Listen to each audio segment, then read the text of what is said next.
आज बहुत से लोग यही बात करते हैं कि हम खुदा पर ईमान रखते हैं।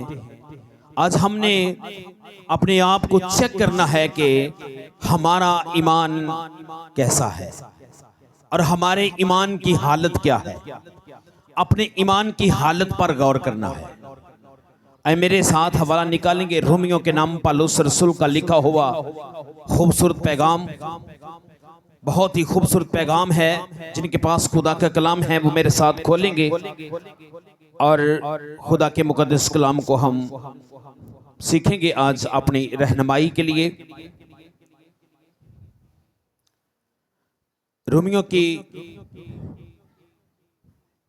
रोमियो के नाम पौलुस रसूल का खत, उसका 10 बाब और उसकी 17 आयत। एक ही आयत पढ़ेंगे और बुलंद आवाज के साथ कोई भी पढ़ने में रहनुमाई कर सकता है।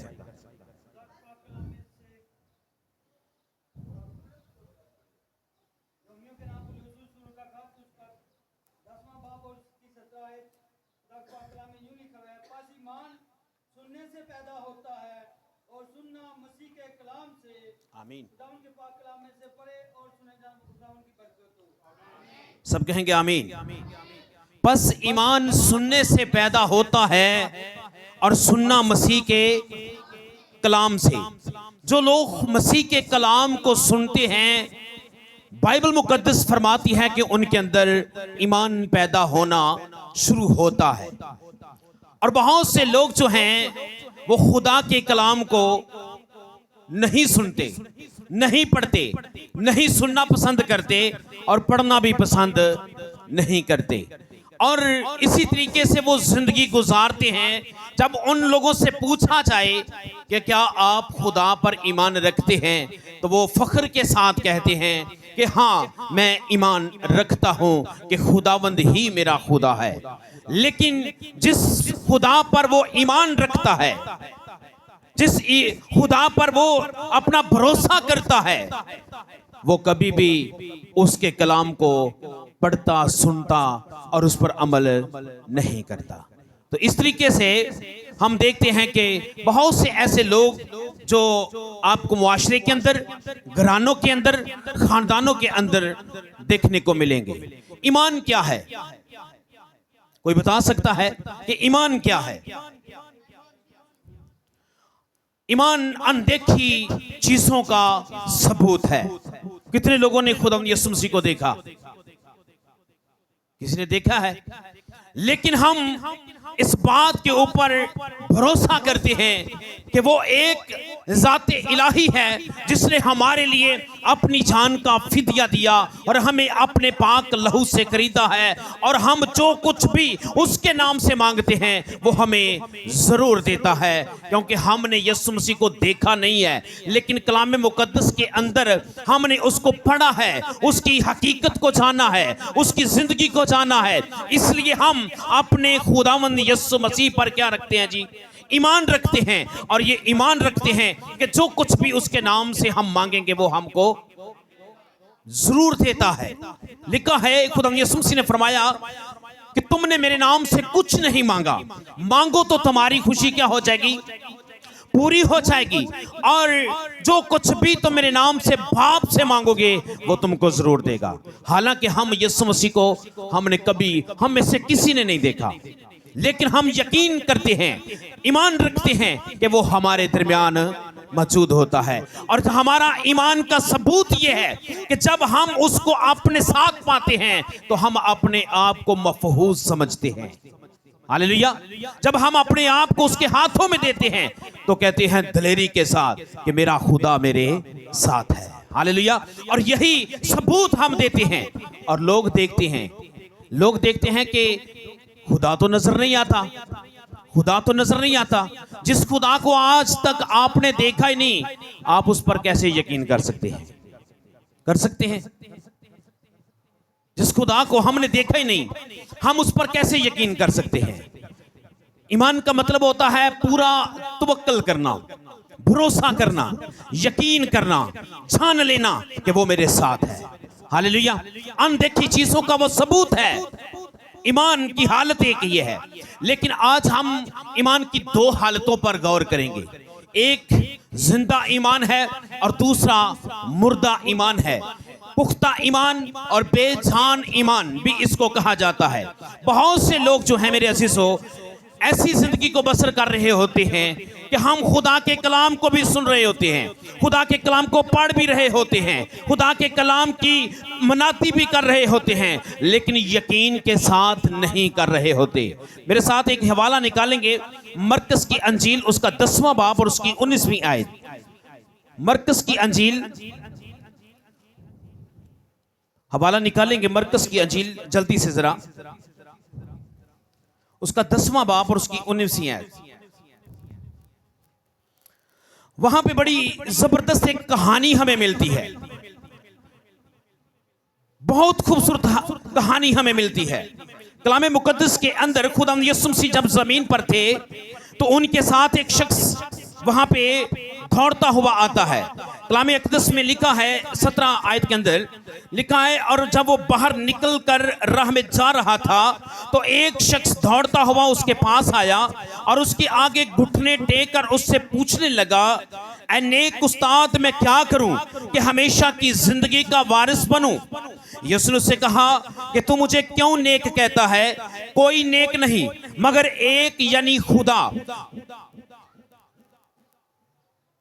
तू हुक्म तो जानता है, तू हुक्मों को तो जानता है, खून न करना, जना न करना, चोरी न करना, झूठी गवाही न देना, फरेब देकर नुकसान न कर, अपने बाप की और माँ की इज्जत कर। उसने उससे कहा, ऐ उस्ताद, मैंने लड़कपन से इन सब पर अमल किया है।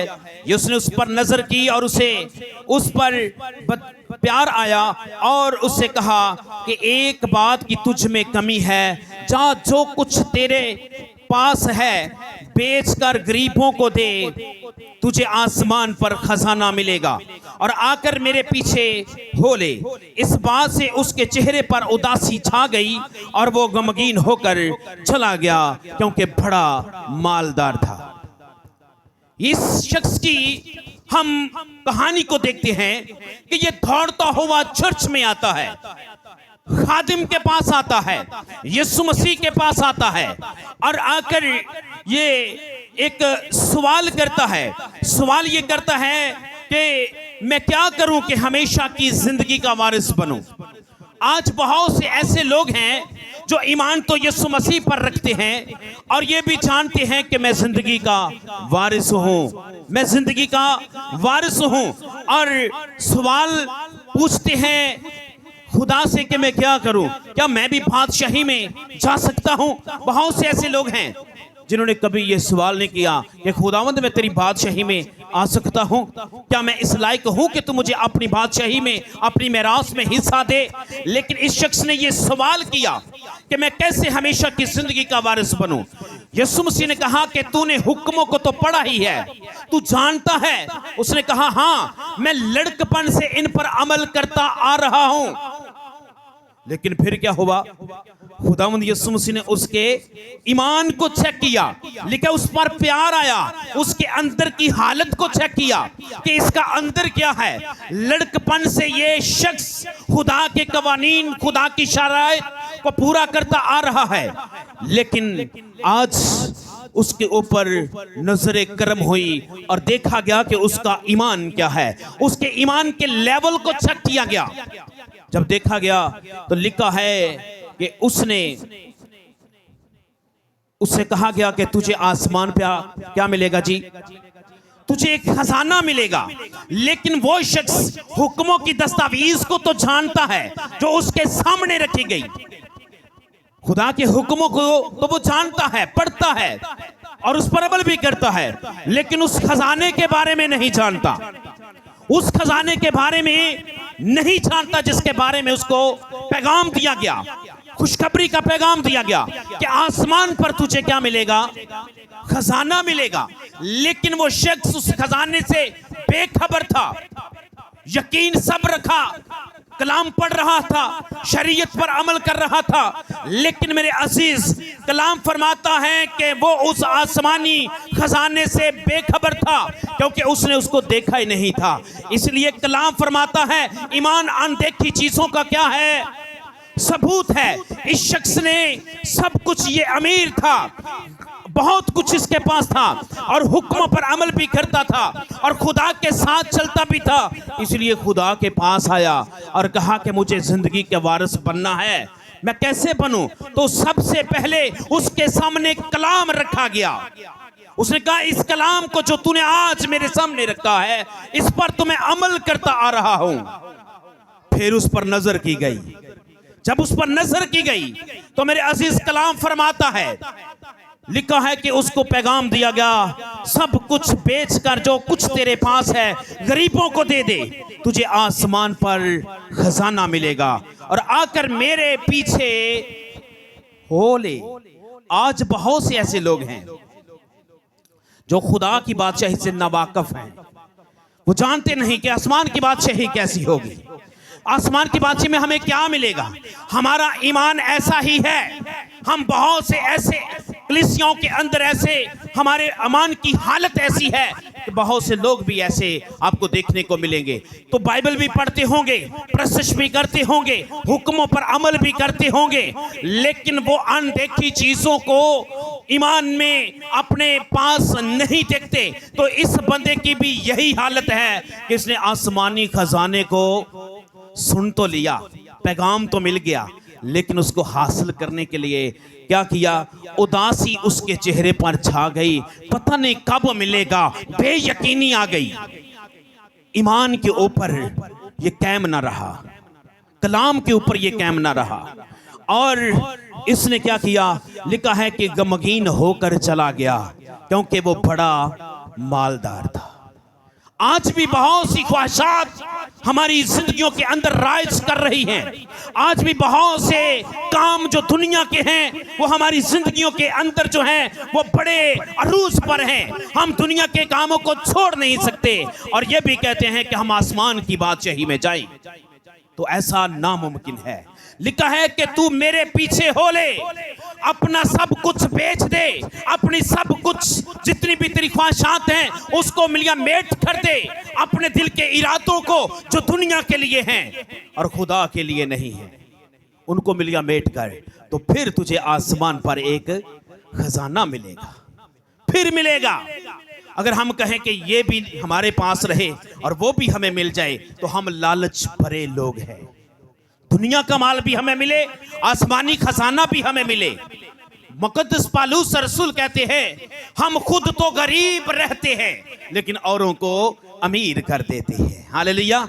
हम जिस्मानी हालत पर क्या है? गरीब रहते हैं लेकिन औरों को अमीर कर देते हैं। वो यीशु नाम जो सब नामों से आला नाम है वो लोगों को देते जाते हैं। हालेलुया। और लोग अमीर होते जाते हैं, उनकी ईमान की हालतें चेंज होती जाती हैं। उसी तरीके से हम देखते हैं यहूदा इस्करियोती को जो यीशु मसीह का शागिर्द था, लिखा है ईमान सुनने से पैदा होता है और सुनना मसीह के कलाम से। यहूदा इस्करियोती मसीह के साथ वक्त गुजारता रहा, तालीम हासिल करता रहा। कितने साल उसने यीशु मसीह से तालीम को हासिल किया, लेकिन फिर भी उसने उसके कलाम को अपने दिल में जगह ना दी और जगह ना देने का सबब बहुत बड़ा बना कि उसके अंदर वो ईमान ही पैदा ना हुआ कि जो उसकी जिस्मानी हालत को चेंज करके आसमानी और रूहानी हालत में बदलता। तालीम उसने पाई।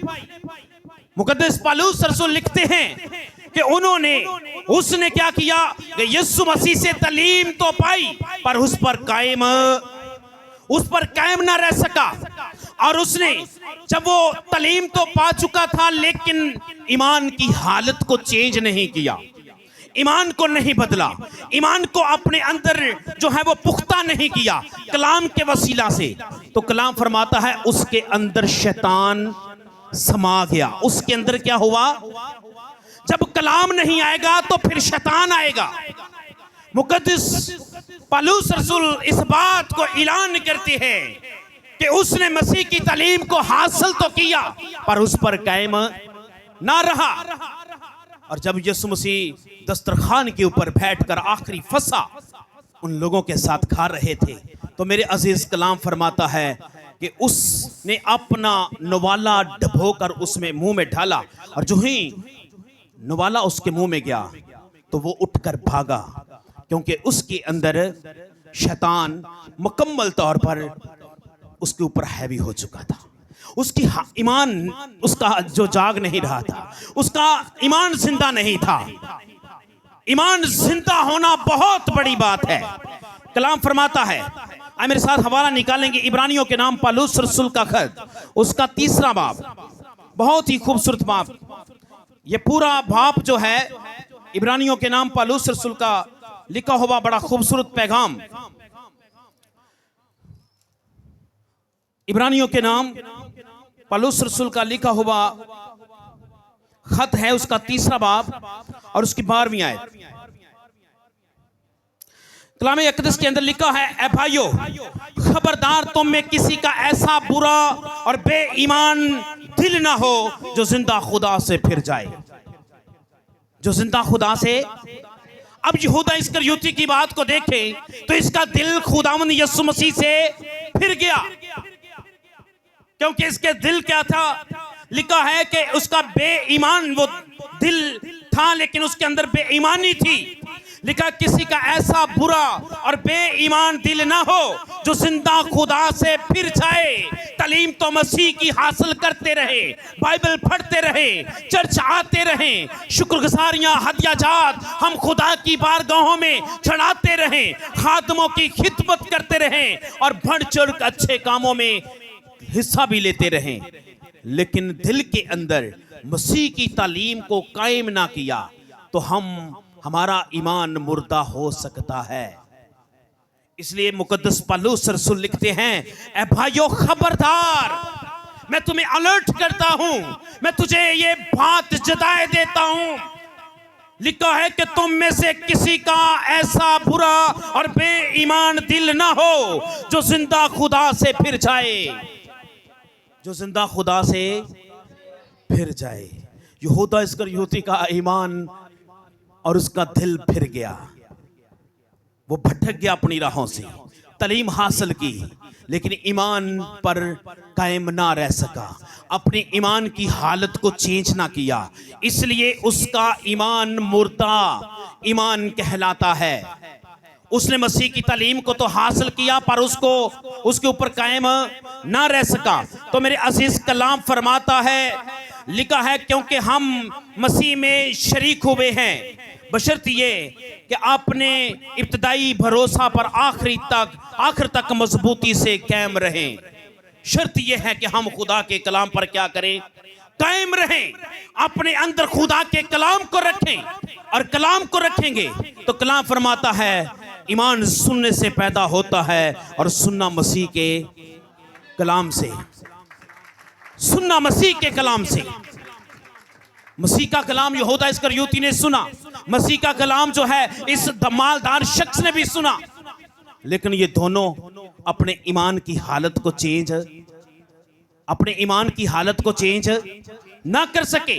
और फिर एक और हवाला हम देखेंगे, याकूब का याकूब का खत, उसका 2 बाब और उसकी 14 आयत। बड़ा खूबसूरत ये हवाला है, 2 बाब उसकी 14 आयत। इनके ऊपर आप टिक करते जाएं, आप इनको घर में छाकर जरूर इसकी स्टडी करें। लिखा है कि ए मेरे भाइयों, अगर कोई कहे कि मैं ईमानदार हूं, क्या कहे जी, अगर कोई कहता है कि मैं ईमानदार हूं, लिखा है कि अगर कोई कहे कि मैं ईमानदार हूं